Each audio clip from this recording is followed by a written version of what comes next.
Watch the. Oh yeah, right. I kind of want to hear it today. What's with me? Going deep, Chad and JT. Ooh, get up and get down. What's up, Stokers of Stoke Nation? This is Chad Kroger coming in with the Going Deep with Chad and JT podcast. Guys, before we begin, I want to remind you once again that we are brought to you by Manscape. Manscaped, thank you so much for keeping our trims pubed, for looking after our hogs, for making sure that when people tend to their dongle region, they are looking after the pubal area. And guys, the holiday season is coming up. Ho, ho, ho. Santa's coming to town, and he wants you to have trimmed pubes. If he's coming down to say what up with his reindeer, he wants to make sure that you're getting the lawnmower 2.0 and you're keeping your dong fresh. Santa Manscapes. Beast, dude. Yeah. Does he know if I manscape or not? Yeah. Whoa. So I think he's replaced the naughty or nice list with the Manscape or not list. Well, dude, then Santa Claus just decided to give me gifts last night. You Manscaped last night? Yeah. Dude, I got a confession to make. What's up? I left my lawnmower 2.0 at my old apartment. I can still get it. Yeah, your roomie's got it. Yeah, but I've gone the past 2 weeks just hog wild. Dude, unruly for 2 weeks is well within the parameters of still being a I know. well-kept dude. But I've been such a fervent manscaper that just like any kind of growth that, you know, looks out of whack it's throwing me off a little bit. Yeah. It's like I don't want to show my dong to anyone right now. Dude. I'm sorry to hear that, dog. Yeah.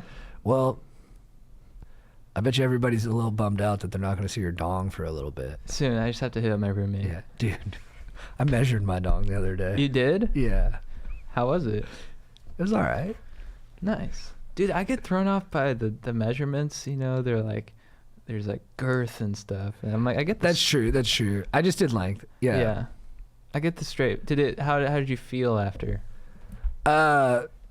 Like I felt good, but I felt like I was like, I got more to give. Right. Yeah. Yeah. I didn't feel like I was like, as hard as I could be.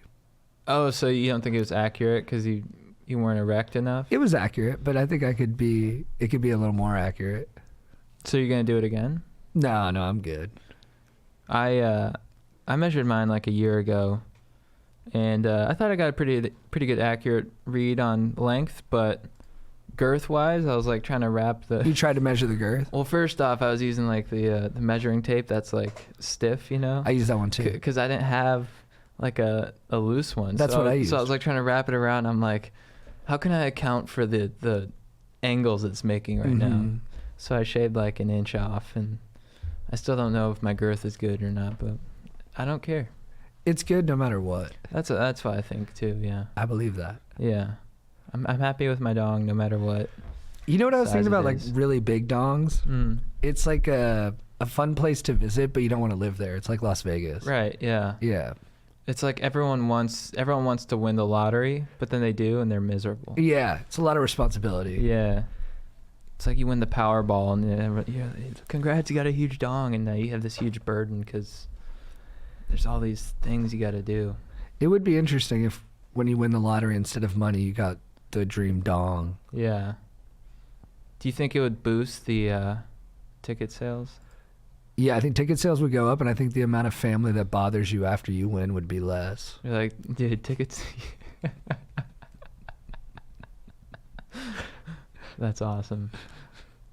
Dude, they're like, ticket sales are at 5 billion right now, so we're looking at an 8-inch dong. Oh, like it goes up the more people. Yeah. We're looking at an 8-inch dong, people, so buy your tickets because this one's going to be a winner. Yeah, you wouldn't want the winning number at a certain point. You'd be like, how big is it now? You're like, is that getting comical? 12 inches? You're like, I don't know if I want to swing that around all the time. Hey, you know that guy Terry over there? He got a big dong.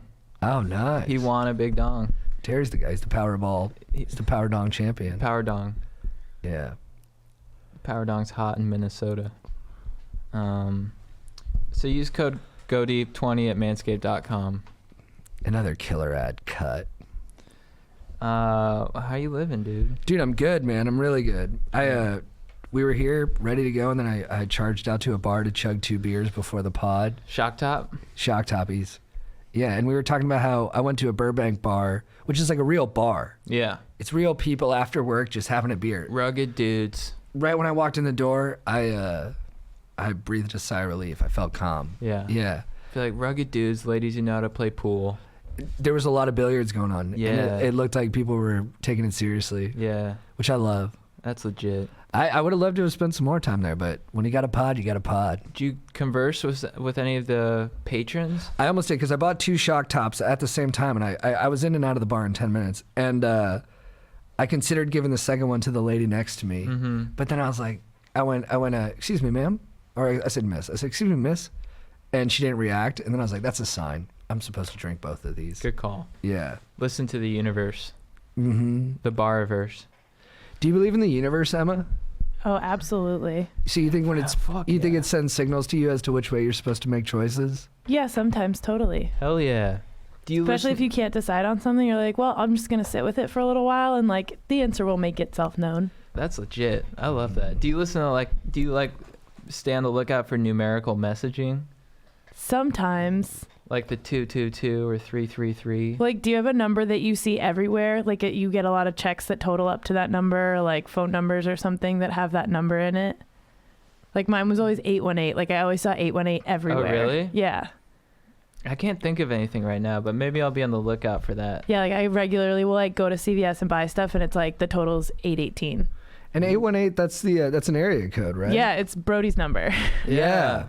Which was weird because I noticed it like when I was in like high school, and then I met Brody Whoa. and he was like 818 for life, and I was like, "Are you playing a joke on me? What's happening?" Yeah. Did you That's feel weird. a little like cosmically connected? To Brody? Yeah. Yeah, absolutely.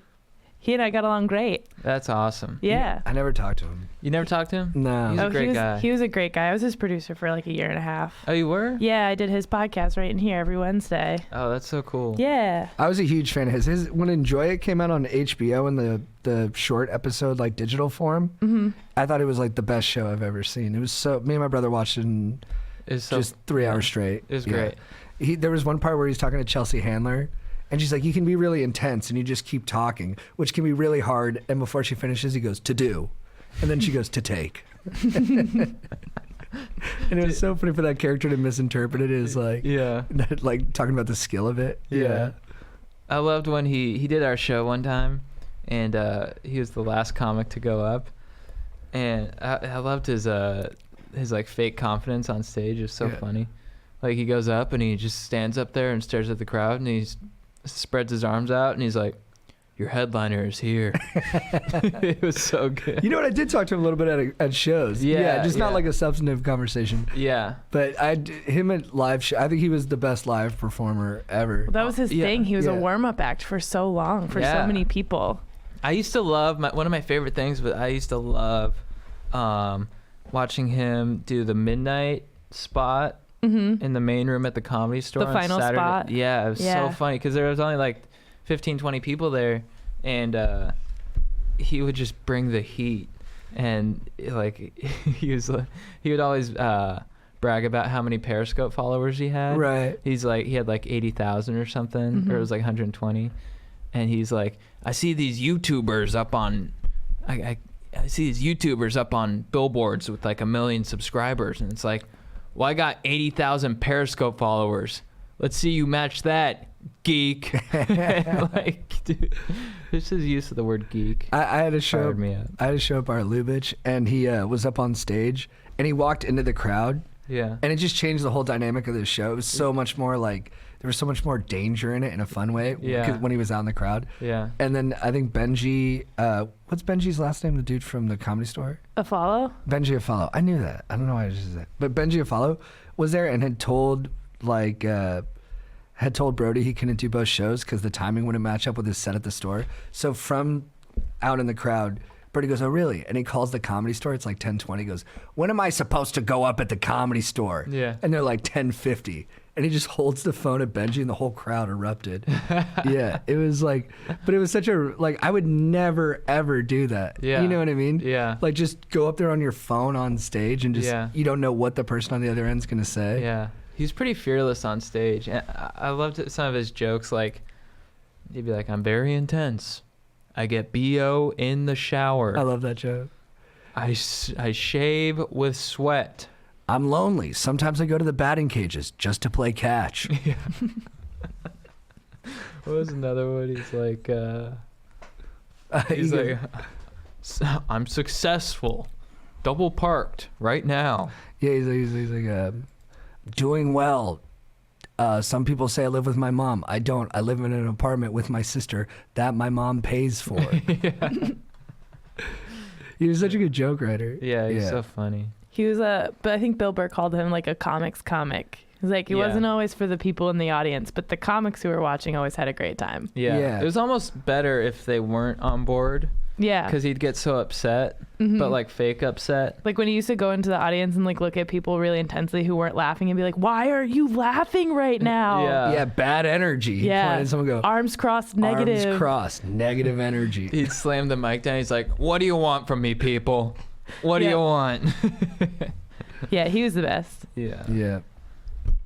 Yeah, I love Brody. Dude, I was reading about Comedy Store lore, and there was that there was like when the comics weren't getting paid to perform at the Comedy Store and everybody else was, so there was like a strike. Yeah. And like Letterman and Leno, who are now enemies, were on the same side striking. And then it said Gary Shandling actually scabbed. Oh, I remember. Yeah, I heard about that. Yeah, which I didn't know about. Yeah.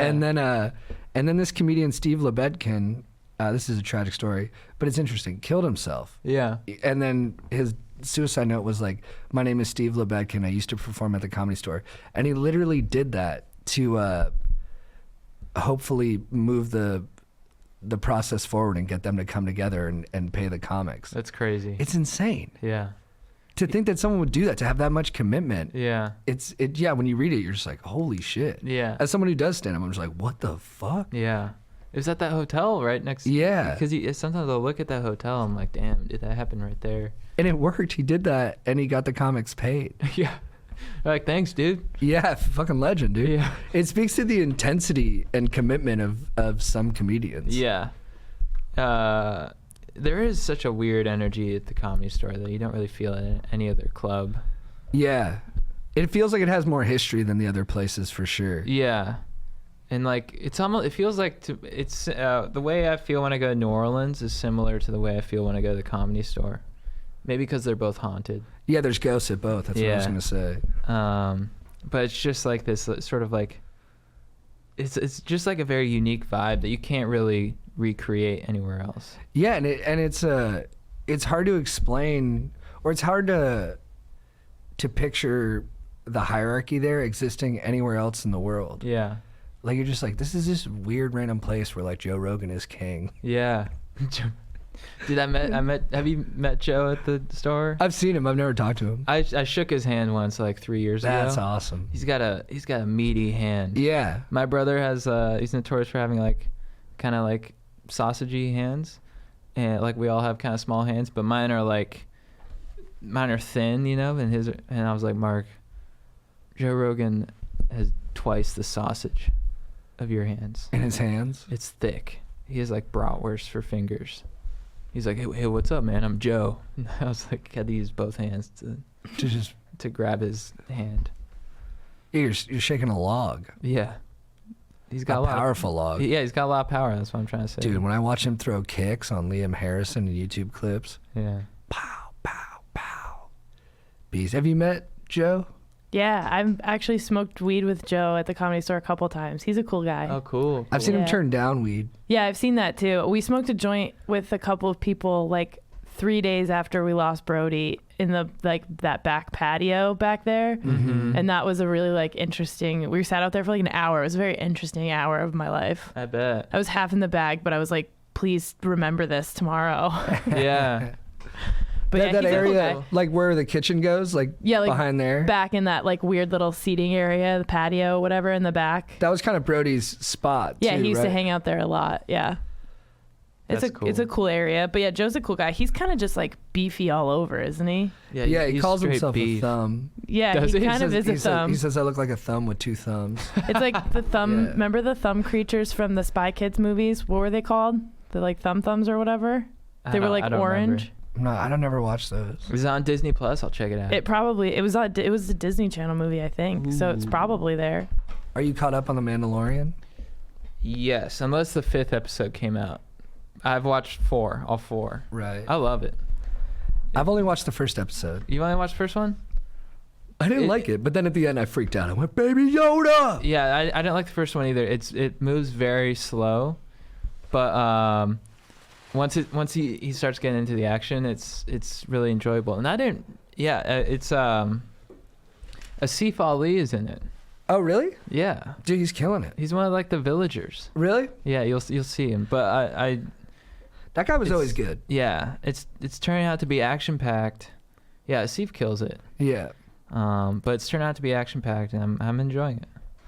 Yeah, I only watched the first episode. It was a little slow for me. I also found it kind of weird when they cut to reaction shots of The Mandalorian, and it's a mask. Yeah.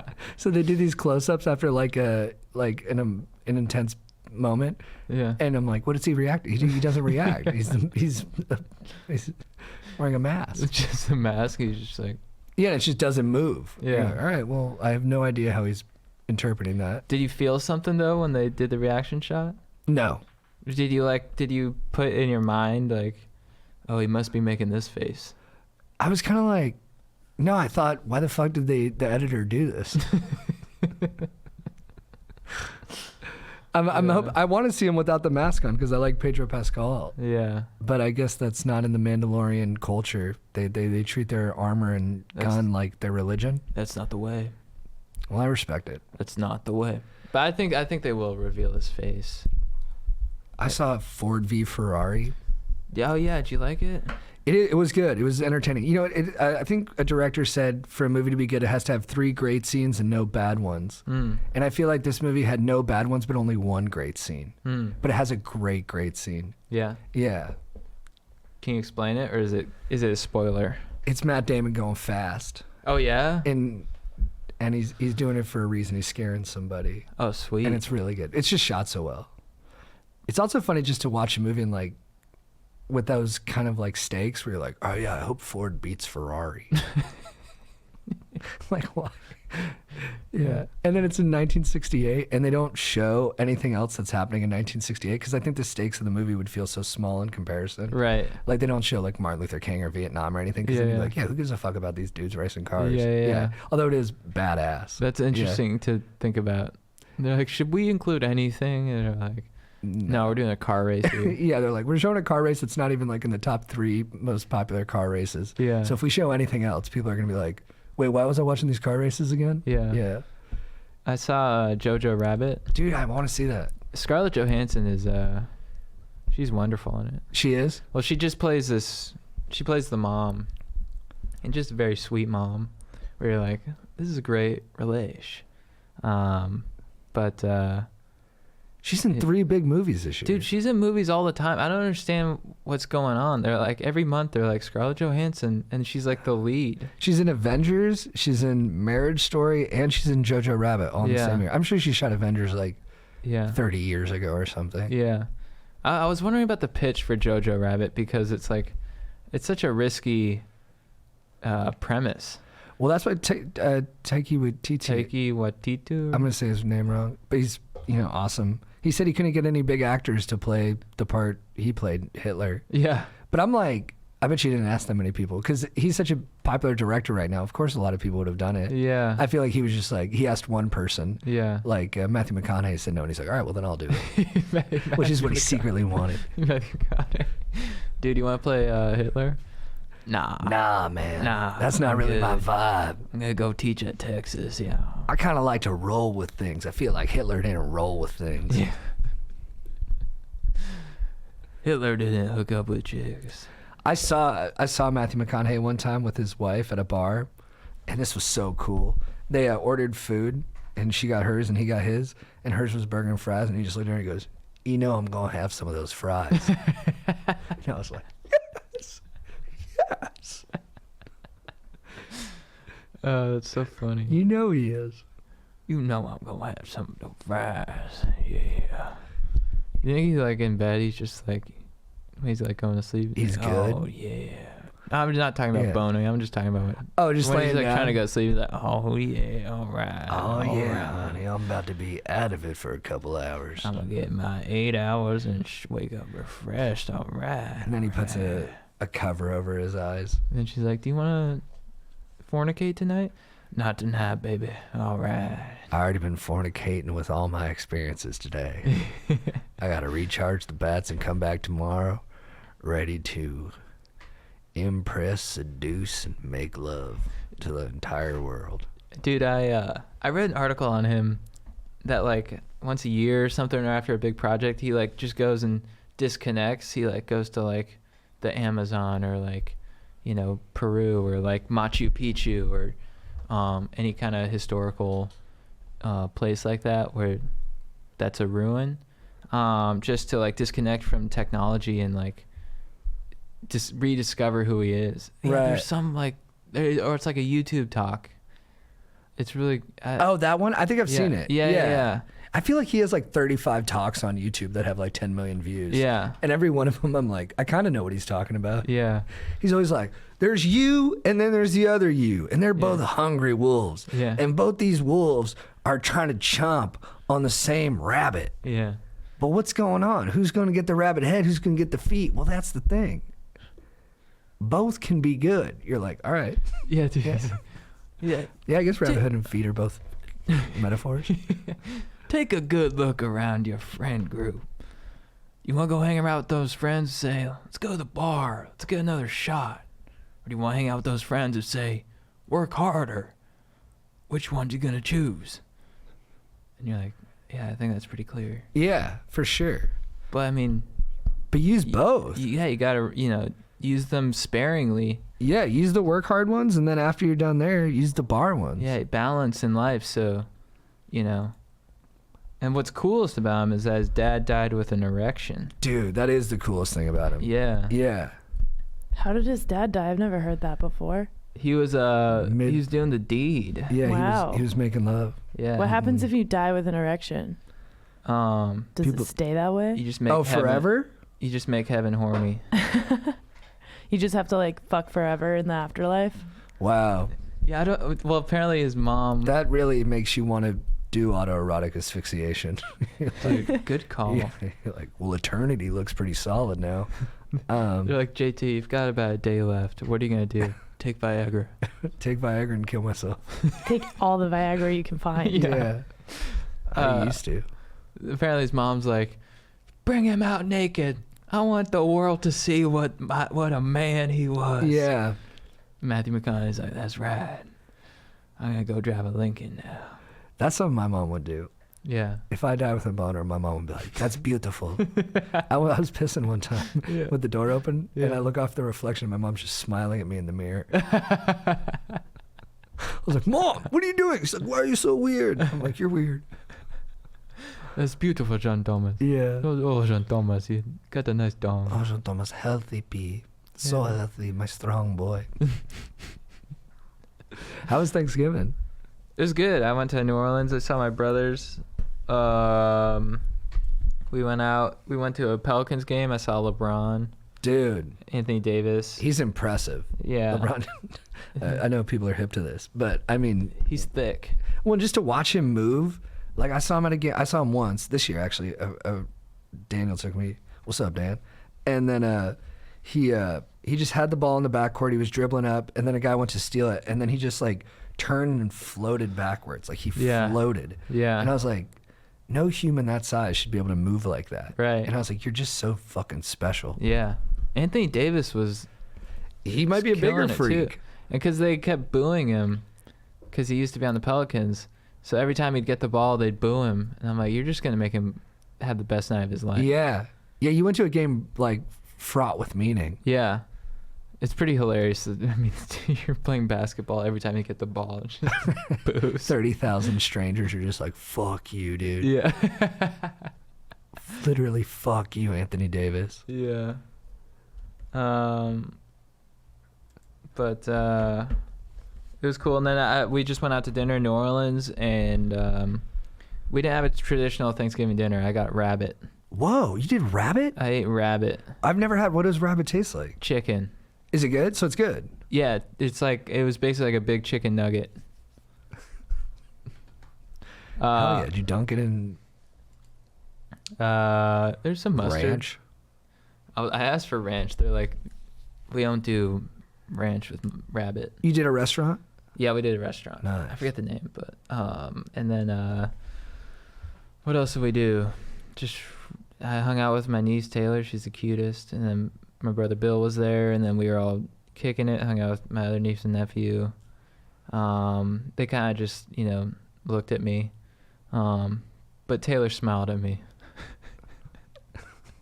I was just like, "What's up?" And they're like, "Hey." We'll get there. I want kids to like me. I know. Yeah. I just, yeah, you know what it is? I think because I'm the youngest, I never really hung out. I always hung out older.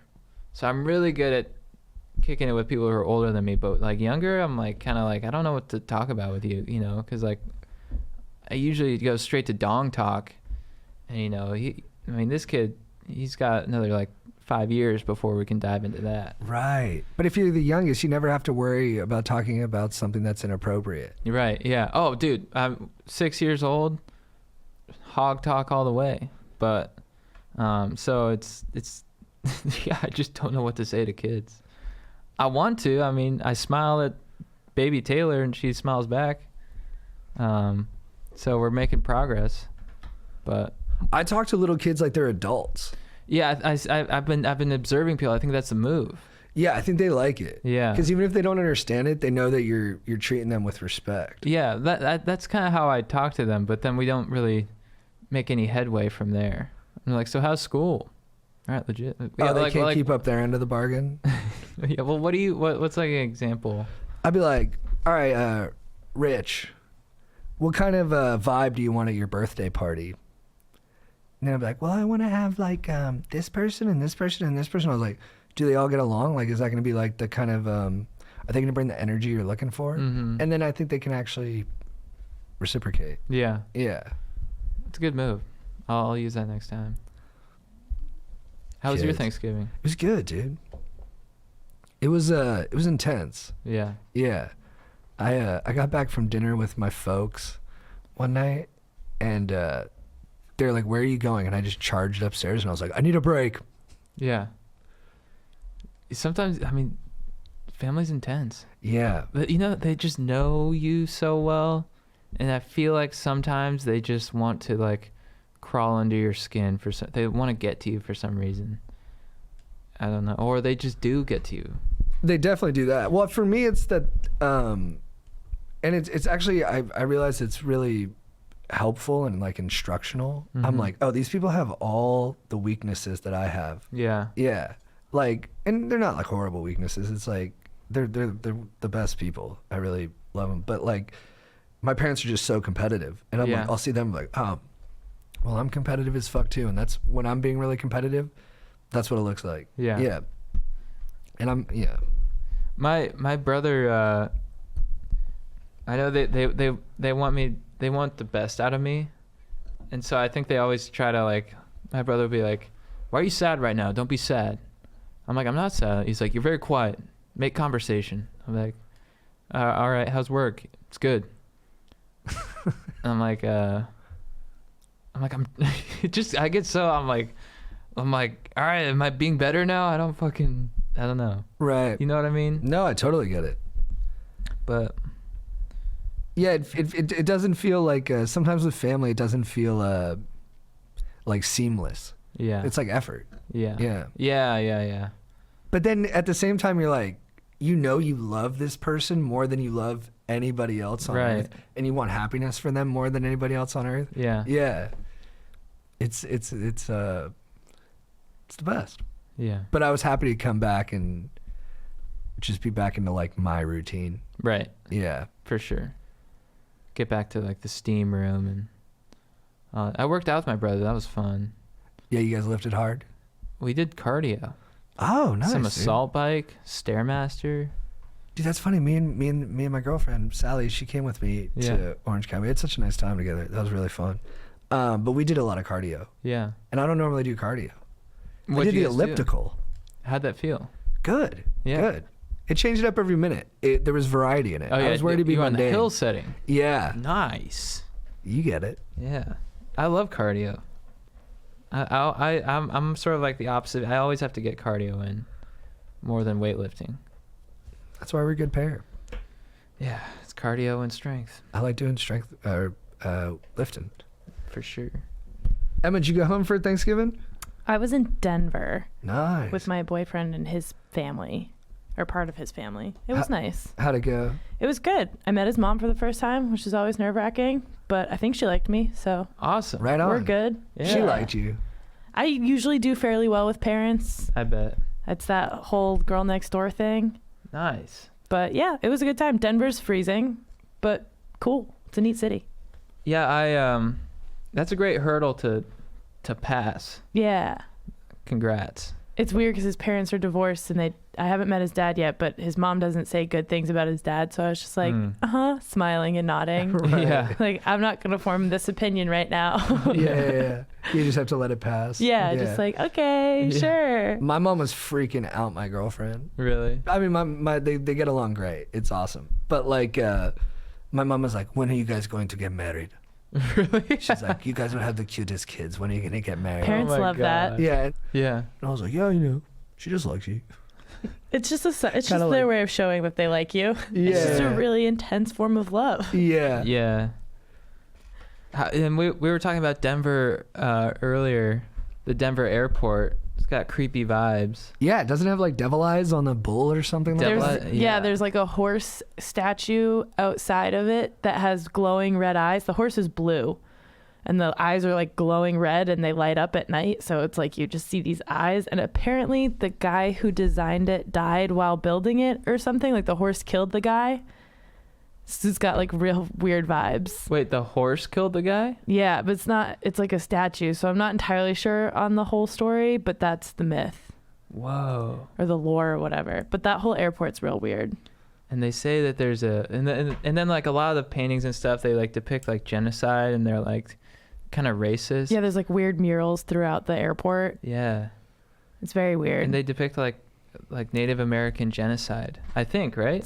One of them does. There's a bunch of them, and they As a all way have to, like like- weird messages. As a way to remember it? I Like as a think way to that's- reflect on it or as a way maybe- to celebrate it? Maybe that was the intention. I'm not sure. But it seems celebratory. Yeah, the whole airport has a weird vibe. And then you were saying earlier that it's like there's a conspiracy that there's an underground military base below it. Yeah. Yeah, that's the theory. Because the airport location, it's like 45 minutes out of the city or something.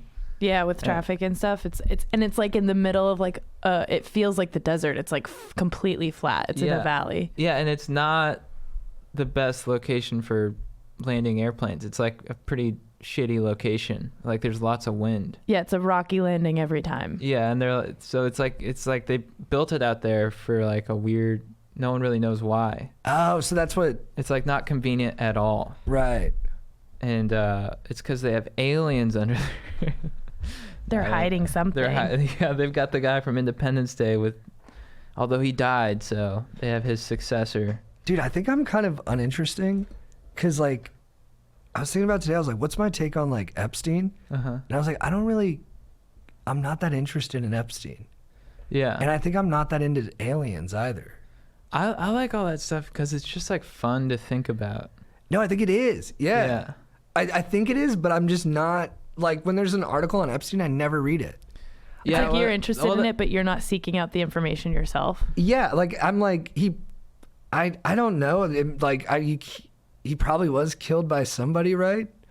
But I'm like, in my head, I'm like, nah, he just killed himself. And then I keep moving. Yeah, no, I feel the same way. I mean, I was interested at first, but then like I just got tired of it. I'm like, all right, how many articles can there be? But like the aliens and stuff, I mean, it's just like They're different. Yeah, but maybe it's like you're just like too smart and sort of like rational to like believe it, to like even like suspend disbelief. Well, I appreciate that. But it seems like it would be more rational to think Epstein got killed. Right. But my brain's like, no, it's rational to think he killed himself. Yeah. But I think it's more rational to think, because my girlfriend's been sending me articles and like, I don't read them, but it just says like, Epstein's neck consistent with someone who was murdered? Right. Yeah. And I'm like, all right, well, probably then. yeah. I don't think Epstein himself necessarily matters, but like the concept that the government can lie to you is something to be aware of, kind of thing. I think that's Yeah. why people latched onto it so much. It's totally something to be aware of. Yeah. But in my mind, I'm like, nah, I'm not Yeah. into it. I just think Yeah. it's a really easy thing for people to use as an example of like the government lying, so they've like all run with it real hard. Maybe it's like tough for some people to grasp like the idea of the government lying. It's like such like a, because then if it's confirmed that they did lie, and then I think it just puts your head in the spin because you're like, well, what else? What did they lie about? Well, Yeah. it makes my head hurt because I think, well, what's the government? Is it like 6 Yeah. people? Is it 12 people? Yeah. Is it like the entire State Department plus like, Yeah. is it like how far does it go and how many people know and how many people make those choices, I guess. Yeah. But I do believe maybe it was just, I guess with the Epstein thing, I'm like, it's like, oh, well, even if it wasn't the government, like a rogue billionaire could have just paid to have it happen. Yeah. Like I don't want to name anybody, Yeah. but someone rich could have just been like, no, fuck that. It makes you think about our trips to city council. Like, did they have a hand in it? Yeah. I mean, they all seem chill at San Clemente, Huntington Beach, Hermosa Beach, Manhattan Beach. Oh, we haven't done Huntington. Newport Beach. We've done Oh no, we haven't. No, we should. Yeah. One of the best cities in America. Do you believe that aliens exist? You're just not interested in them, or do you believe that they don't exist? I believe they don't exist. So you don't think there's anything else out there? No. Interesting. But you Is it? believe in like the universe. Lightly. Yeah. Okay. Do you believe it's as big as scientists say? The universe? Yeah. Yes. So how I think you're right what? that there is aliens. But you just don't believe in them? But my instinct is like, nah. But I think it's a limitation. Because you're right. Like if it's Yeah. so fucking big where it's like infinite, well Yeah. then this probably happens I just can't wrap my head around it. My brain can't. It's too much. It's too big of a concept. It's too big of a concept for my brain. Interesting. I have trouble just grasping on the concept of that it's as big as they say. You're like, fuck, man. Right. Or the fact that it's forever expanding. You're like, expanding into what? Yeah, they're like Yeah. it's contracting and expanding and Like, contracting and expanding. How can the biggest thing in the universe, like it itself, get bigger? What is it getting bigger into? Does that mean there's space beyond it? What is Yeah. expanding? But then they're like, oh well, time and space aren't real. Yeah, and then that's where that's where my brain stops being able to even comprehend. Like right now, I'm listening to an autobiography just a biography on Benjamin Franklin. But it's kind of tough because I'm looking at the Audible and it's like 25 hours. Oh, that's a really long book. That's a long book. Yeah. And I'm like, That's multiple books. I'm sitting there like forcing my brain to learn. I'm like, oh, this is good for you. Are you retaining it? Kinda. He Little wasn't bits good and at pieces? math. I know that. Okay. It's almost like it's like infrastructure in your brain. Like even if Yeah. you listen to that and don't fully get it, it's like making the roads in your brain work better. You're like, it'll Yeah. help me in some way somehow. Yeah. I told my brother, I was like, yeah, I'm trying to read like classic American literature and, read more like, refined cinema and just be more culturally aware. And he's like, what are you hanging out with a bunch of pseudo intellectuals? Just watch what you want to watch. Read what you want to read. Just be yourself, dumbass. And I'm like, that's also a good point. It's great advice. Yeah. And I think the populist message behind just liking what you like is powerful. Yeah. Yeah. But the thing is, what I like is to watch like Seinfeld over and over again. But I do like discovering new stuff, and when I venture out, I do discover new stuff that I like. So that's sort of the counter argument. You got to keep exploring. Yeah. Yeah. And I like knowing, like I listened to a book on the revolution. I like knowing a little bit more about the revolution. Like the Stamp Act can suck a dong, and King George, you're whack, dude. It's beautiful, dude. Yeah. That's why you got to keep going into areas where you wouldn't normally Right. search. Yeah. Dude, I'm reading a book. Well, I gave up on it. I switched to another one. But I was reading a book on Picasso. Yeah. It's supposed to be the best book on Picasso. You got to read 3 books on Picasso. Oh, to read Christ. it's yeah. Oh, dude. Yeah, it's a huge fucking commitment. 6 pages in, he's friends with some poet, brilliant poet. Picasso, probably the greatest, visual artist of all time, maybe. Yeah. I say without any real frame of reference. The guy wrote a poem about his dong. He's like, it's in more elegant language, but he basically says no one's got a harder dong than you. But he used words like tumescent or something. Yeah, and it's all about Picasso's dong. Dude, I wasn't expecting that. Oh. I'm 5 pages in, and Did he have a nice dong? Yeah, it's his buddy saying how great Picasso's dong is. That's so And I'm like, all right, awesome. well, these are the cream of the crop of their time. Picasso for times beyond his own, and they're talking about dong. What a good hype man. There's Good buddy. There's a great- He surrounded himself with sycophants. Yeah. a great lesson we have learned this evening. Great minds love dong talk. Dude, there was a philosopher in ancient Rome who I went on a Tinder date with a girl, and she told me about this. She's like, I like this one writer. I was like, why? She's like, he was really smart, but then he'd say things to his enemies like, I will dominate you with my my language, but first I will butt fuck you. Who's the writer? I forget. I tried to look it up on Google and nothing popped up. Oh, damn. Yeah, I haven't been able to track it down. I want to check this guy out. But dude, you talking about wanting to watch Seinfeld a lot too. It was something that we were talking about before the pod. I can't find anything I like. Oh, right. Yeah. Like I like The Sopranos. I like Succession. Like at the I moment, like Chernobyl. Right now, there's nothing I can find that I like. like in media or anything. I like watching Oscar De La Hoya fights, but I've seen them all. Really underrated guy because even though he lost most of his big fights, he always puts on an entertaining show. Mm-hmm. He always makes it a good fight. But yeah, I can't find anything that I'm really digging. Dude, if there's one thing Shrill. I like Shrill. maybe dive into some extreme sports docs. Like I've been watching. I watched Shane McConkey, this free skier / base jumper. Great doc. What else did I watch? I watched the Andy Irons doc, Kissed by God. I might watch You'd that like one. that one. Yeah, you were 'Cause telling me about it. They talk about bipolar. It gets heavy. Yeah. I feel like docs are a good thing to watch when you can't find a TV show because you're like, Yeah. well, at least I'm learning something new about this weird subset of people. Right. Yeah. Yeah. Have you seen the doc Tickled yet? No, but I know all heard. about it. It's We talked about it a couple days ago. Yeah. yeah, buckle up. It's a wild ride, but it's fascinating. Really? Yeah. Getting blackmailed so you tickle more. There's no preparation for that. Yeah, right?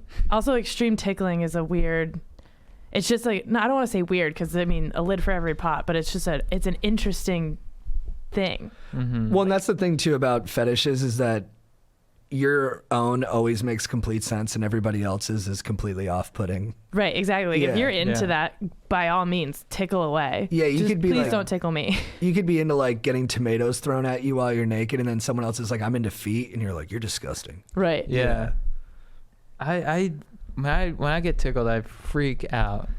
I can't handle it. Are you really ticklish? Do you want to tickle Yeah. each other real quick? Yeah, tickle me. We have a friend who's not ticklish. Yeah, my boyfriend isn't ticklish. Really? Yeah, our Drives me crazy. Our friend Dan, I was tickling the shit out of him the other day. He wasn't He getting just tickled. doesn't move. But it was kind of fun because I got the joy of tickling him without the consequence of someone not enjoying it. Or someone accidentally like elbowing you in the face. Yeah. I'm gonna freak out. Are you really ticklish? I'm super ticklish. No, dude. I'm already I'm not touching He's not even touching him yet. Yeah, this is. He still hasn't even touched him yet. Just the thought of being tickled. Okay, yeah. Still, no touching has happened. All right, just do it, dude. Okay. All right, I gotta tickle you. Yeah, you took me. All right, so you That are was ticklish, is incredible. what I'm Yeah, learning. We should end the podcast. No, after that's that. me. I'm incredibly Yeah. ticklish, and when people find that out, they like to use it against you. All right, here we go. I'm trying to like figure out who I need to be while this happens. I'm like, be manly while you get tickled. Like,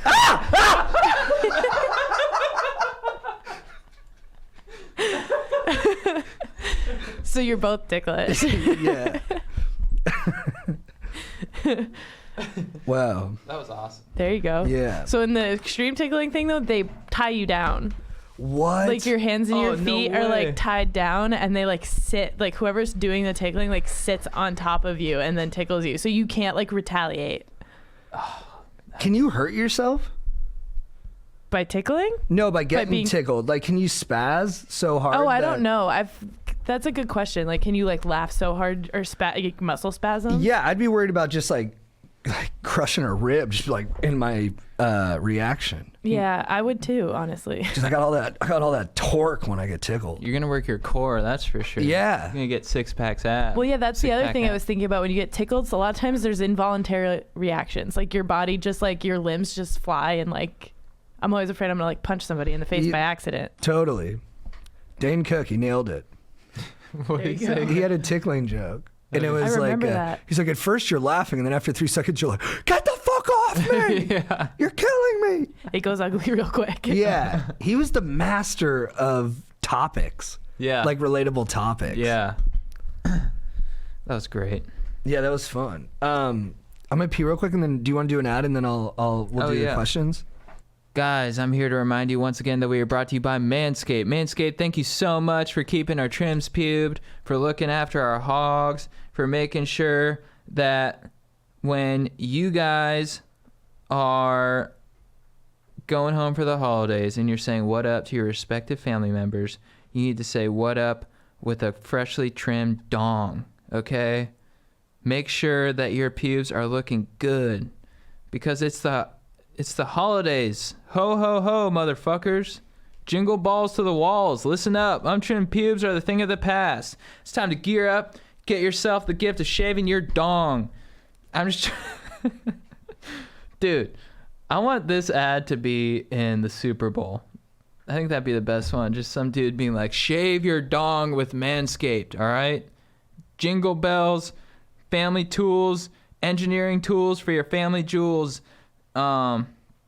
You get the Manscaped Perfect Package 2.0, includes the crop preserver, an anti-chafing ball deodorant and moisturizer. You get to put deodorant. You already put deodorant on your armpits. I use Degree, cool, refresh, and but you can also put some deodorant on your nuts, and it's called Manscaped, and it keeps them fresh. You know, there's nothing better. You know, and when Santa comes to town, he wants to come to town to people who look after the trimmed pubal region. Okay, so yeah, make sure that you get the Manscaped boxer briefs. They're legit. You can get this all in the Manscaped Perfect Package 2.0. Guys, they're really just making sure that you're hygienic and legit. So happy holidays.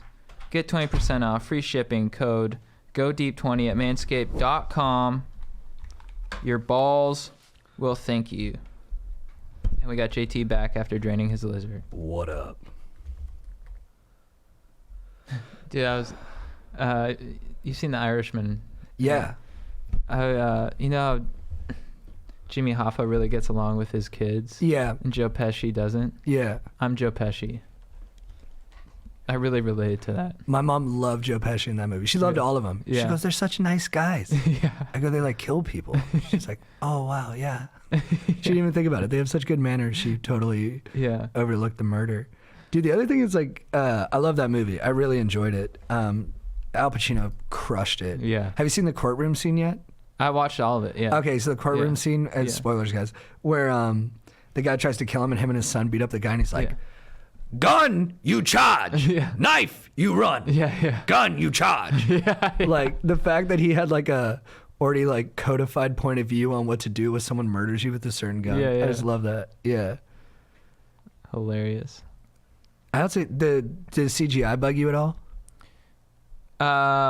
Just in With the, the face just stuff? in the sense where I couldn't get a good read on like their age, because it was like Robert De Niro's old man body, but you know Joe Pesci's like, looks like you need some help. He's like, ah, kid.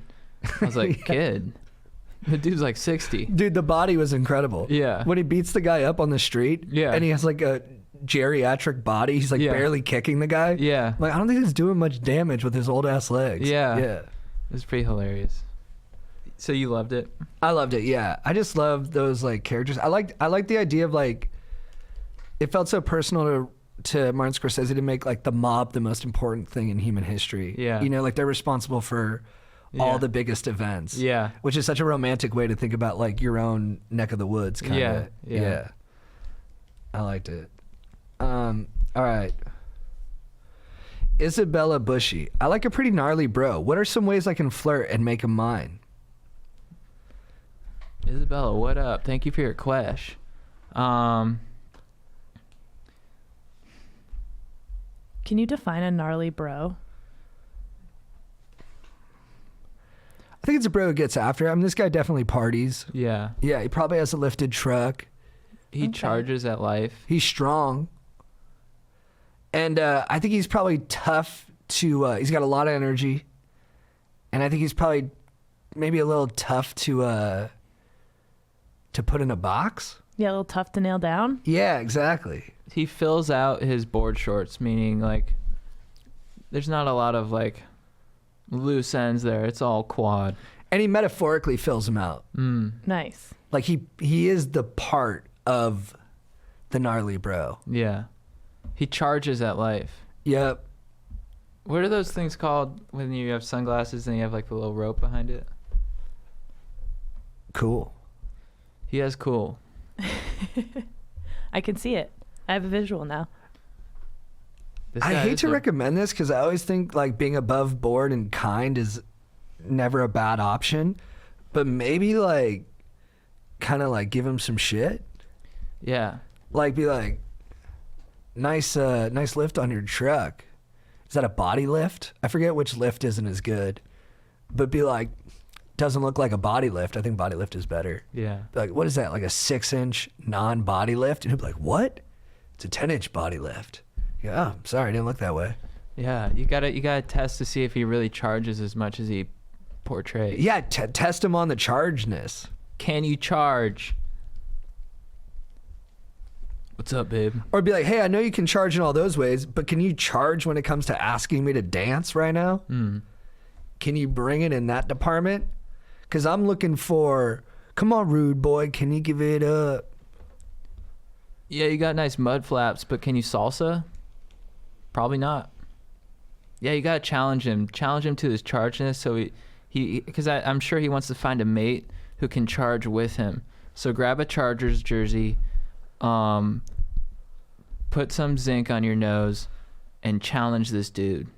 You know, but challenge him. You know, you don't want to challenge him at his own craft, which is probably like chugging and squats. You want to challenge him at like what JT was saying, dancing, or drawing, or making pottery, or even just opening up about his relationship with his dad. Stuff that he wants to do, but is like at the edge of his comfort. Yeah. Yeah. Like show him a future where he could be a more gnarly bro with you. Yeah. And then if he's a real gnarly bro, he's going to jump at that. Yeah. You know? And then my girlfriend, like she really lights up a room when she walks into it. She just has such a good vibe. Yeah. And yeah, that's always good too. Yeah. Yeah. Like the first time I saw her, I was like, oh wow, she's really enjoying life. Yeah. Yeah. Yeah, I think there's like something to, always be yourself. But I think there is something to being like, I'm going to enter this room stoked. Mm-hmm. I think people can feel it. Yeah. What do you think, Emma? I think I agree with that completely. He sounds like the type of dude that would respond to some healthy competition, Yeah. Nice. but like fun, flirtatious competition, not like I'm gonna fuck you up competition. Yeah, Yeah. exactly. Yeah. And not about like too real of stuff either. Right. Like if I win, you buy a round of shots. If you win, I buy the round of shots. Yeah. Because either way, you're taking shots together. And I love that. And not to do another plug, but I just go out to be like, you trim your pubes today? I did. Oh, that's a good one. Right? But like maybe I'll show you, maybe I won't. You'll have to Yeah. find out. Right. You just have to take my word for it. Which actually brings me to another thing. Our dog Joe, legend. He has a big dong. Huge. Right. Massive. And some people are like, well, have you seen it? I haven't seen it. And they're like, well, how do you know it's big? It's like, because I know it's big. Because I know Joe. He's honorable. He wouldn't tell tales about something like that. Exactly. And he has Magnum XL condoms. So if he's lying so hard that he's going and buying fake condoms just to throw me off, he's got a big brain dong then. Have you heard his stream? I've never heard his stream. No. Does a bigger dong make a bigger stream? I think Oh, I think wow. physics would say yes. Interesting.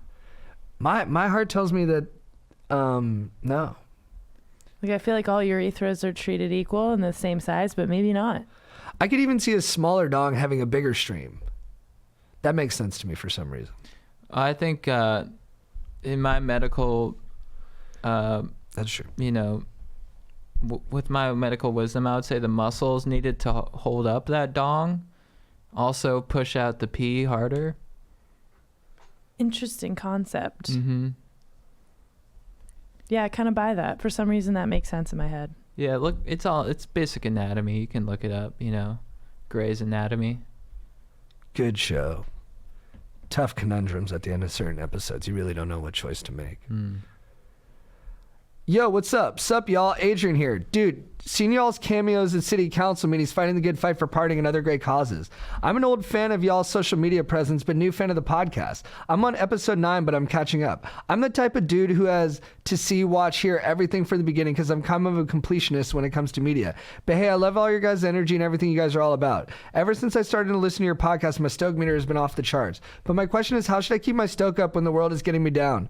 I always keep the great times and awesome thoughts in my head 24/7, but here and there life kind of hits me in the face with some massive negativity and I get bummed. I try to self-motivate and give myself positive vibe, but sometimes it isn't enough and it hurts. What should I do when inside forces I give out isn't enough? Good question. My dog, thank you for the question. I would first off, I you know, this takes a lot of discipline and practice, and I think it's just something to work towards. Is that when you have problems in life, when life gets you down in certain ways, I always try to look at the problems or obstacles as stepping stones to my positive evolvement. So if you can, I think if you can shift your mindset a little bit and just be like, you know what, this sucks, this happened, but it happened for a reason, and I'm gonna have the best possible response to this situation and evolve to be a better person because of it, then I think that's a really healthy way to look at it. But I understand that that's easier said than done. But, you know, also, whenever life gets you down, I think just do what makes you happy. You know, find an activity you love, whether it be paintball, a bar class, you know, something healthy, Soul Cycle, to just get you back in that, you know, headspace of like, okay, there is stuff in life that I really enjoy, and they're boosting my endorphins, and now, yeah, I think it just helps. I agree with that a lot. Having smart feet. Yeah. Like when you're feeling bad, just get out of your room or whatever it is and go do something. Yeah. Yeah, that can take your mind off of it and give you some endorphins if it's exercise, and then you'll be surprised how quickly those thoughts don't feel like a permanent reality. Yeah. I would also say though, it's okay to feel bad, you know, feel your feelings and don't compound it by like getting mad at yourself for being down. And then a thing I always try to remember when it's about the world, which is like just so much bigger than we are, and it's just this serenity prayer, which is like, grant me the serenity to accept the things I cannot change, the courage to change the things I can, and the wisdom to know the difference. And that keeps me kind of like, you know, keeps things in perspective. Yeah. I love that. Question for the boys. If he's on, but Chad and JT, I'm sure you boys got something cooking in the dome, so feel free to hop in here. I've been dating my girlfriend for over a year, and I truly love her. Issue is we both leave for college next year, and I don't know how to handle it. I can't imagine myself breaking up with her, but at the same time, I don't see it working out at all if I can't see her. She wants to stay together 100%, and if we do stay together, I feel like I will miss out on a lot of college experiences with girls and shit. I don't know what to do, my guys. Also, have any of you guys had girlfriends in other schools in college, and how did that go? Thanks, boys, and keep stoking. That's hard. That is hard. I would, you know, assess the situation. Like, is it like a, you know, kind of like grass is greener situation where you're like, ooh, you know, maybe I could be having these experiences even though like I love my GF and like I'm having a great time with her, but could I be having better times? Because, you know, I think there's like a fine line where it could be that kind of trap where you just think everything's better, but then you leave the thing that you had and it could have been great. So, you know, I would but if you truly feel like you guys aren't meant to be together, and this is tearing you apart, you know, then you don't want to put her through kind of the agony of your eventual distancing emotionally. Does that make sense? Absolutely. Who the hell knows, you know? Yeah, you can stay with someone and it can work, or you can break up with someone and it can work. Yeah. I'd say most people don't end up with the person they were dating in high school. Yeah. And most of the time for good reason. But I'm a romantic. I've seen examples, and I have friends where it did work that way. Yeah. So I don't know, man. Yeah, I've seen both examples, but I will say I've seen more unhappiness from trying to make a relationship work. Right. Or worst case, going to a different school, like going to a school because your girlfriend was there. Yep. And then you guys like break up like a month in. That happens. It happens so often. So don't do that. Follow your path. But I would test it out. Give it the old college try, my friend. And you're going to be okay. Yeah. Things are looking good. Yeah, you'd have beer bongs in your future. What up, Stokers? Please keep me anonymous considering a bunch of my dogs listen to the pod. I've been listening for a while, and y'all have brought Stoke back to my life. I'm 20 years old, and I recently lost a good amount of weight, and I've been on a self-improvement journey. I've always been kind of a hopeless romantic, but recently I've found that more and more girls seem interested in me. I've been talking to and hanging out with this one chick more lately, and I feel like I'm at a good spot to make a move. How do I go about making my move without interrupting the group dynamic if I fall flat on my face? Keep rolling in the Stoke. Best wishes. So she's in the crew? Mm-hmm. I think you're overthinking it, dude. I wouldn't worry too much about the group dynamic. Yeah. I think you being honest about how you feel and telling someone that you want to date them isn't going to F that up. That happens a lot in groups, especially at 20. You don't want to be the guy who's always like hitting on every girl. So it's like, everyone's like, dude, you got like a compulsion. Like it's not, Yeah. you're like throwing off the vibe because you're so obsessed with that. Yeah. But it doesn't seem like you're like that at all. Yeah, I don't think so. And I would maybe, get a little flirtatious, present her, eat strawberries around her, eat lots of oysters, and then, maybe, sort of break the ice a little bit, be like, look, I dig you. I've been eating aphrodisiacs in front of you for a long time now. Yeah. Dude, you're right. Because I thought it was about the group dynamic, but I think he's just saying it's about the group dynamic. But really, he's just more worried about just falling on his face. Yeah. Not upsetting the group. Yeah. And dude, it's cool to throw it out there. It's cool to risk falling on your face. Yeah. Just do a nice romantic shimmy over to her and then just be like, what up? Do you want an oyster? Do you want chocolate? And then if she says no, For sure. if she says no, then be like, that's chill. And then respect her decision. Yep. But I think basically bring her food and then see what happens. Emma? Yeah, I mean, nobody's mad when somebody brings them food. What would you recommend? I mean, if you're friends with her already, you kind of probably have an idea of what she likes, right? And just be like, hey, I was, if there's like a restaurant or something, just be like, hey, I was this place. I know you love it. Thought of you, so I brought you some. Just like hey, I just thought of you. Here you go. You can be casual about it, but then she'll think about it. You know what I mean? Just Like plant the seed. hey, I saw you were eating Cookie Crisp that one time, so I bought this box for you. Yeah. Like, I love a milkshake, and if someone brought me a milkshake, it was like, I thought of you, so I brought you a milkshake, I'd be stoked. I would be so pumped. I one time brought my girlfriend milkshakes in a bucket full of ice. That's awesome. the most romantic thing I've ever heard. That's Yeah. awesome. Good thinking. Good strategery. With real ice cream. That's the trick. It's got to be real ice cream. Dude, the swingers shakes, So good. so good. Dude, I fucking eat at Swingers so goddamn much, dude. I love being there. It's awesome. It's a great place. Do you see Dalia there? Now I'm name dropping, but No, do you still see that squad there? I haven't seen them there in forever, but I go early. They go at Yeah. like 2 a.m. I go at like Right. 11. Yeah. Yeah. We're early birds now. I'm the early crowd. Dude, I put on 10 LBs over Thanksgiving. You did? Yeah, I'm down 5 already, but I put on 10. Man, you got the fluctuation. I know. I think it's from the medication. It's supposed to make your blood sugar super susceptible to carb intake. Interesting. Yeah. But I'm not mad at you, brother. Sarah Quill.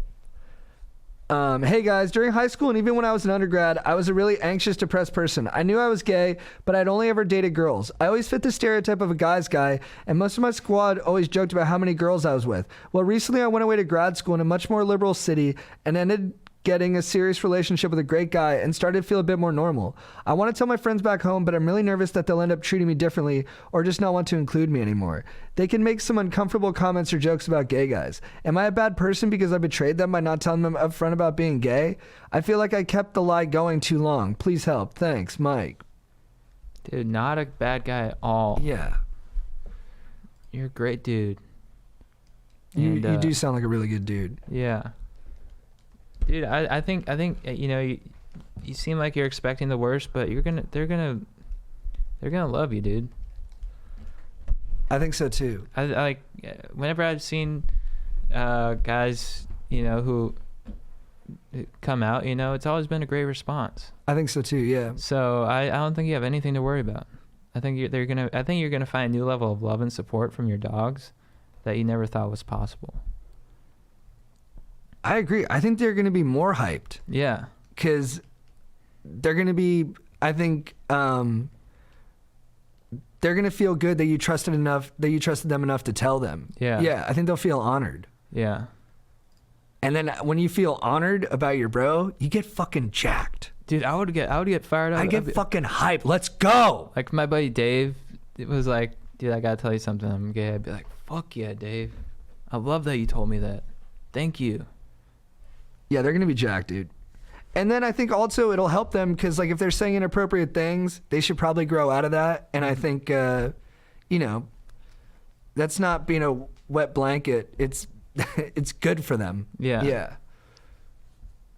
Yo, Stoke Legends, Fire Pod. Any tips on ridding Backney? I've had this plague for years, and it def lowers my stoke to a few blocks under bedrock. Hard to self-conf while bronzing while your back looks like you barely survived a measles outbreak in the 50s.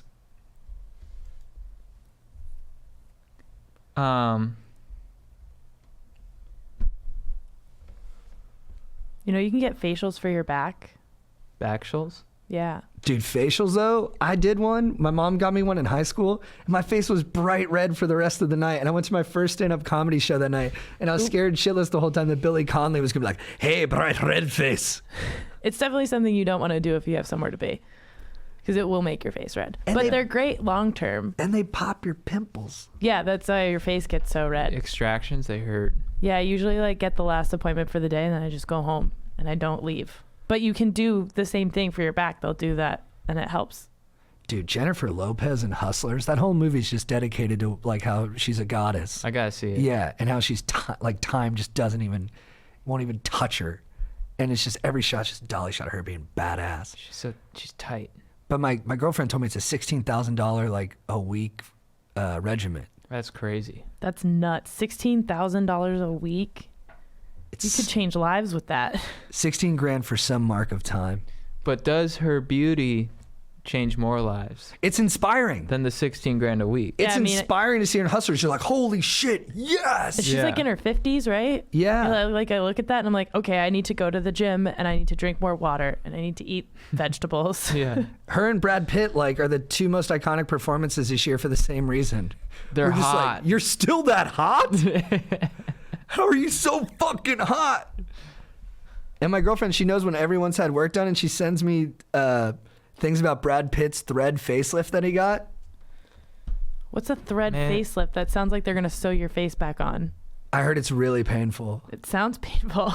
Man, I love when people are still hot. It's the greatest. Thank you, J-Lo. Thank you, Brad Pitt. Thank you guys so much. Dude, Backney, best thing, the ocean. Good call. If you don't live close to the ocean, sun.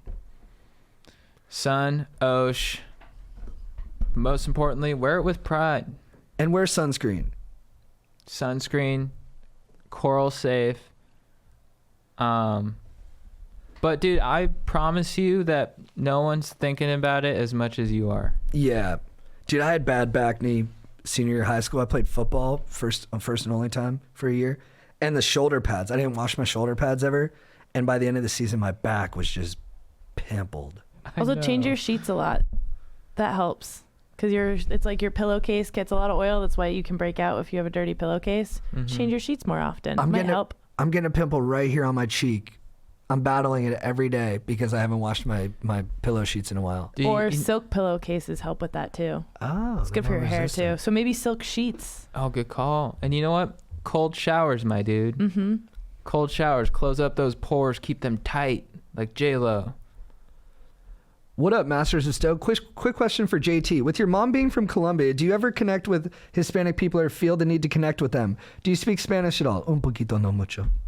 I'm half white and half Nicaraguan. I grew up in Maine, which is very white, and a lot of kids in middle school called me Mexican or Beaner. Things like that. I'm sorry.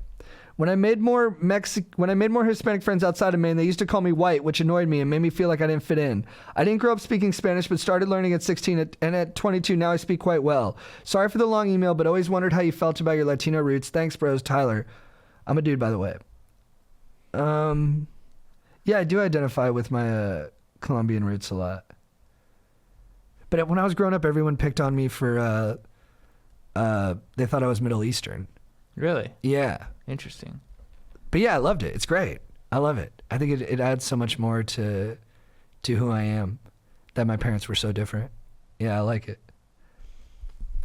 Chad, what is your beef of the week? My beef of the week, I'm a little bit late to the party. I think like 10 years or something, but it's going to be with LeBron James for picking the number 23. I was watching him at the game. I was like, what are you doing, dude? Establish your own number. Why would you want to pit yourself again? Like, he's painting a target on his back already, but, you know, like, and then our buddy Corey made a good point that maybe, like, it's because he picked it in high school and it's like his established number, and, you know, it's like associates it with good luck or something. He doesn't really want to, like, change numbers, so it could have been that he was just an MJ fan as a kid and then just kept that number going. But if that's not the case, then fuck you, dude. Nice. My beef of the week, and I didn't have one prepped, is dads at weddings disrespecting the athleticism of the groom. Nice. It's something I've encountered at a bunch of different weddings where the father of the bride will get up there and he'll be like, "Hey everybody, how's it going? You know, thank you so much for coming here. We really appreciate it. Becky, you're the light of my life. You're a pistol, and you know, your mother and I couldn't be more happy. And then Jared, you know, he's a good guy. He's not much of an athlete, but you know, he really loves Becky, and we appreciate that." I'm like, why the fuck you gotta disrespect him, dude? I don't think it's necessary. You don't have to bring up his deficiencies like that. I guess it's because I'm not a very good athlete, and so I don't want I guess I wouldn't care that much. But I'd rather he said something like, "Par, you're so gutsy out on every field you play on. You're a dank lord. I was thrilled the moment I found out you kissed my daughter, and I really look up to you." Dude, that would fire me up. Ditto, sir.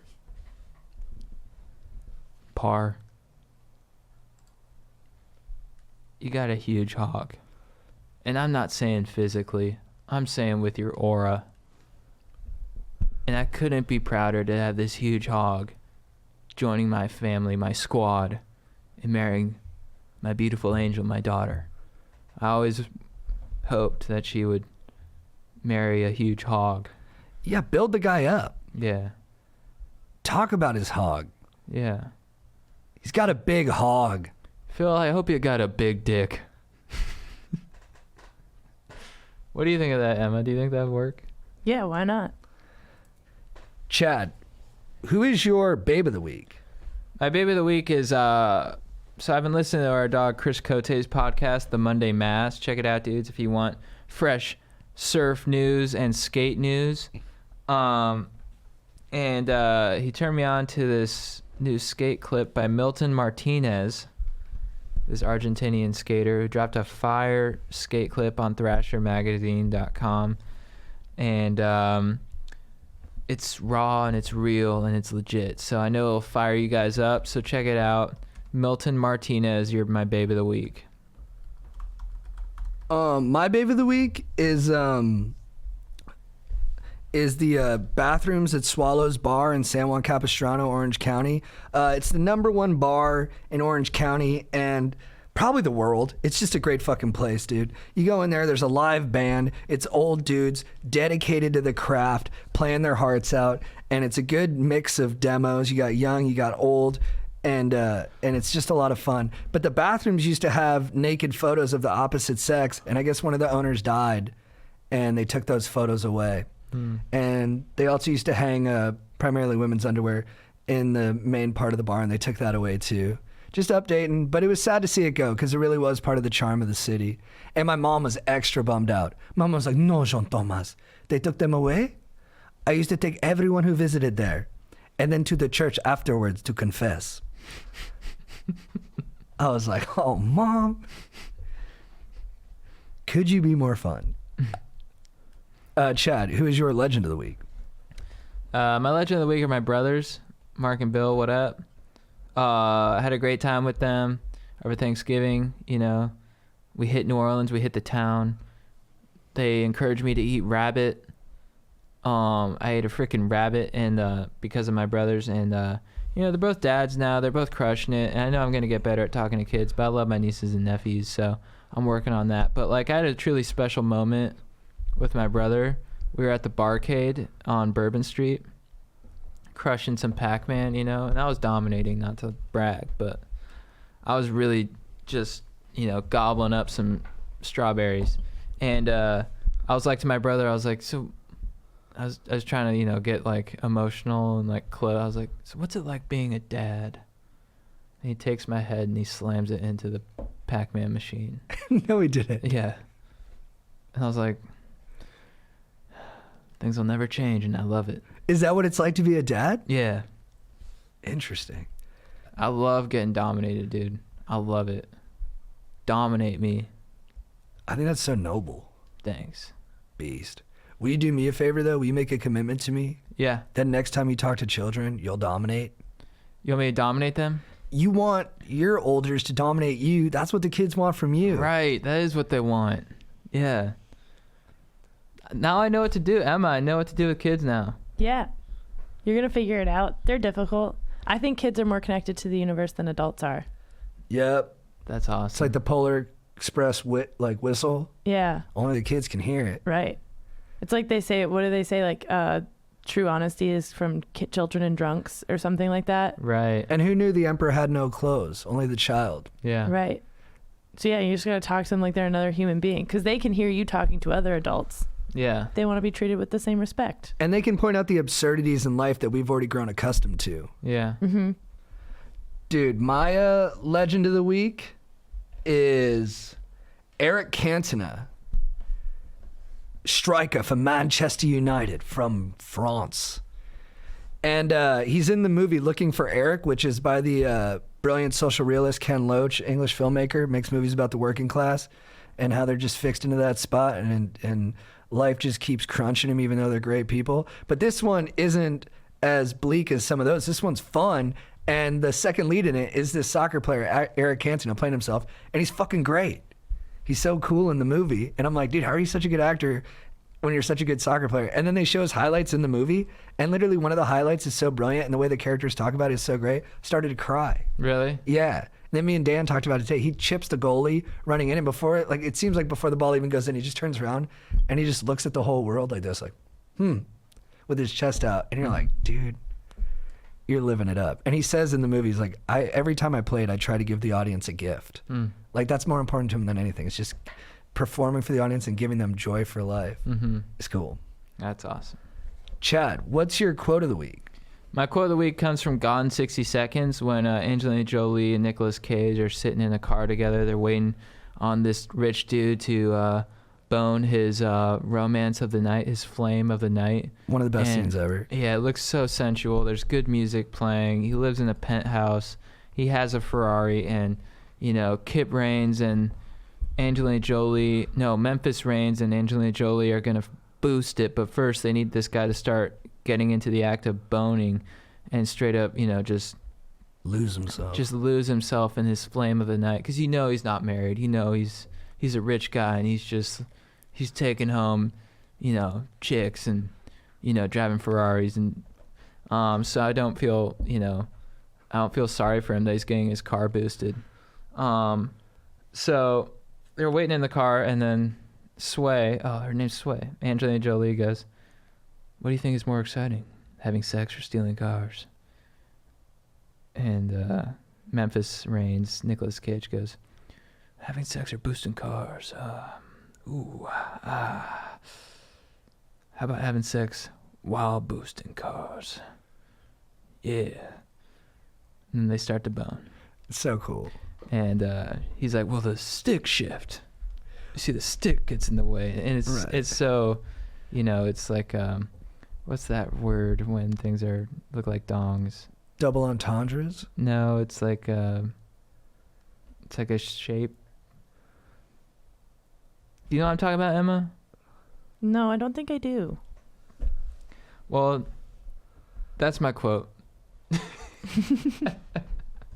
I think I do know what you mean, but I can't remember it. It's like penile or like phallic. Phallic. Stick shifts are phallic. So dudes, get back into manual transmissions. I'm telling you, it's legit. It's the best. And you'll have a phallic object in your car. My boyfriend and I actually drive the same car. His is a manual and mine's an automatic. And I'm almost mad that I have an automatic. Dude, because it would be so much more fun to drive manual. I'm just not good enough at it to do it in the city. It's so cool. Oh, you could do it. You just need like a day and you'd get there. It's so much fun. Yeah, they're a lot of fun. And you don't text. Yeah, I think you're more present for sure. I think they should still teach kids to learn on a manual because it makes you listen to your car and pay attention to things. They should switch back to manual. You shouldn't be allowed to buy an automatic until you're like 20. Yeah. I like that. What's crazy is that automated driving's right around the corner too. Yeah. I heard about a dude in his Tesla who Teslas can drive you. You don't have to drive. He just puts like a glove on the handle so it thinks he's there, and he sleeps while it drives him. Really? That's terrifying because I thought I read that they don't recognize red lights. I've heard that they have some limitations in that. Yeah. Like it'll stop if there's a car in front of you at the red light because it will stop because of that car. But if there's no one in front of you and the light turns red, it will blow it. Damn. So that's actually happening? Yeah. That's wild. What's your quote? My quote of the week is from Braveheart. Awesome. William Wallace, played by Mel Gibson, is trying to lead Scotland to freedom from the persecuting Longshanks of England. And he was ready to live a peaceful life, but then the English attacked him. They attacked his lady and they killed his wife. And now he's on a noble quest of vengeance to right that wrong and all wrongs beyond it. Sons of Scotland, I am William Wallace. William Wallace is 7 feet tall. Yes, I've heard. Kills men by the hundreds. And if he were here, he'd consume the English with fireballs from his eyes and bolts of lightning from his arse. I am William Wallace. And I see a whole army of my countrymen here in defiance of tyranny. You have come to fight as free men, and free men you are. What would you do with that freedom? Will you fight? Fight? Against that? No. We will run, and we will live. Aye, fight and you may die. Run, and you'll live. At least a while. And dying in your beds many years from now, would you be willing to trade all the days from this day to that for one chance, just one chance to come back here and tell our enemies that they may take our lives, but they'll never take our freedom? Abagubra! Scotland forever! All Gubra! Dude, that was passion incarnate. And dude, what follows is one of the greatest fight scenes in cinematic history. Mel Gibson knows how to direct the fuck out of a movie, and I still think the best battle scene of all time executed on film.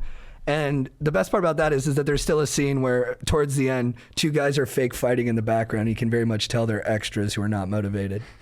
They're just swinging their sticks back and forth. But even with that little glitch in it, I still think it's the best. That's hilarious. Chat, what's your phrase of the week for getting after it? It comes from our dog Mason up in San Francisco. Let me find the email. Dude, he sent us a bunch of fire quotes from Ben Franklin about getting after it. Yeah. Which got me amped on Ben Franklin. Yeah. And it just so happened that I just bought that biography on him before he even sent that. So our domes are in the same spot. Okay, so first a note from Mr. Franklin. The phrases in this dictionary are not, like most of our terms of art, borrowed from foreign languages. Neither are they collected from the writings of the learned in our own, but gathered wholly from the modern tavern conversation of tipplers. I do not doubt but that there are many more in use, and I was even tempted to add a new one myself under the letter B, to wit, brutified. I have no idea what I just said there. That was beastly. There was so much packed into that my brain couldn't follow. Yeah. So here's a phrase. Here's a phrase from B. Franklin, the legend. He's eat a toad and a half for breakfast. Yo, what? May I'll just take away the he's. Let's eat a toad and a half for breakfast. A toad. Mine is from the film Looking for Eric. It's from Eric Cantona when he's trying to encourage the protagonist Eric to just take chances more. He says, "He that forecasts the perils will never sail the sea." All right. Anything else, dude? I think that's it. That was fun. Yeah, that was good, dude. Emma, thanks for stopping in. Anytime. Dude, I got one more thing. I think Dirk to Luka Doncic is going to be the best superstar handoff since Brett Favre to Aaron Rodgers. And I think they're actually analogous in a lot of ways, other than Favre alienating the Green Bay Packers fan base more than Dirk ever did. And one more thing. Some guys called me out for Michael Jordan because I said he took that 2-year break to play baseball, and I thought that kind of impugned his competitiveness a little bit. But then I realized it was because his dad passed, and I was like, all right, that's kind of a cruel point to make. But then a lot of people messaged me, and I knew this story, but they said he actually left the NBA because of his gambling debts, and that's what got his dad killed. Oh. And that David Stern, the commissioner, made him leave the NBA for a couple years. Oh, really? To let all that cool down. I didn't know that. Yeah, people think it was because of his gambling. That he was forced to leave the NBA. Wow. Yeah. That's crazy. But my non-conspiratorial brain's like, I don't buy it. Who knows? What do you think the balance is? Of all the conspiracies to all the realities, what do you think the balance is? I think it's somewhere in the middle. Like 50% conspiracy, 50% what we think is real? I would say 30% conspiracy, 70% was real. So you're not mad at the people who aren't telling us that whether there's aliens or not? No, I get it. I think there's a balance That's to fair. it. I think there's some things that, like, if everybody in the world knew about it, it would be probably pretty detrimental. You know what I mean? Like, some of it I think is a safety thing. But then there's some stuff where I'm like, who cares? Just let everybody in on the secret. Yeah, do you think it's possible it's better we don't find out who killed Epstein? No, that one I think I want to know. Yeah. Yeah. Because Tell us! if he really was killed, then like the government's doing lots of shady shit, and I want to know that because they're in charge of a lot of aspects of my life. Yeah. Do you see that in I think it's in China now? If you buy a new phone or get a new phone plan, you're required to get your face scanned for facial recognition software so that the government can have it. Dude, we've been talking about it. What is going on over there? It's a mess. China. What is going on? It's scary. Dude, yeah. NBA players, it's okay to say it's gnarly over there. What's going on in China, dudes? I don't know if we have enough time to get into it. No, I know. It's a weird place to end it, but they got facial recognition to tell you if someone's Muslim so that they can put them into a camp there and re-educate them. Dude, what's going on in China? We need to like intervene, but I don't know how you intervene on China. Do they let our podcast go to China? Probably not, actually. That's a funny question. I wonder if you can look up your listens in China. I bet you can. What up to our Chinese brothers and sisters? Mass respect to you guys. Hopefully you guys are doing good. And if you have any feedback, fire it over to us. Yeah, teach us some stuff. Teach us how to open an Olympic ceremony. I would love to know. Nobody does it better. All right, dudes. All right. We'll see you later. Later. If you need advice